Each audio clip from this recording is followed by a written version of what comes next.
ఎప్పుడైనా సరే, ఎంత గొప్ప బంధమైనా సరే, తల్లి అయినా, తండ్రి అయినా, భార్య అయినా, భర్త అయినా, పిల్లలైనా, బంధాలైనా, ధన కనక వస్తు వాహనాలు ఏవైనా విడిచిపెట్టి మనిషి ఈ ప్రపంచం నుంచి వెళ్ళిపోక తప్పదు. 70 ఏళ్లకైనా 100 ఏళ్లకైనా తప్పదు. కాబట్టి వాటి మీద ప్రేమ పెంచుకోవడమే మానేయవయ్యా అన్నాడు. అవన్నీ ఉంటాయి, ఉండడం గురించి కాదు ఇక్కడ. దాని మీదే దృష్టి పెట్టుకుంటే ఎలాగా?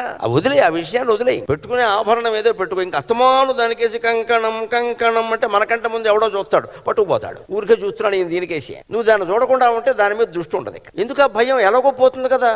అందుకే సుగ్రీవుడే చెబుతాడు రాముడికి, సీతాదేవి గురించి ఊరికే బాధపడుతూ ఉంటే, ఎప్పుడైనా ఎవరినైనా విడిచిపెట్టక తప్పదు. కాబట్టి ఓ రామచంద్ర, ముందు నుంచే బంధం పెంచుకోవడం మానేయాలయ్యా అన్నాడు. నీకు ఎంత ఇష్టమైన మనిషి మీదైనా, ఎంత ఇష్టమైన సంస్థ మీదైనా, ఎంత ఇష్టమైన వస్తువు మీదైనా నువ్వు పెంచుకున్న బంధం వదులుకుందుకు సిద్ధంగా ఉండు, తప్పదది.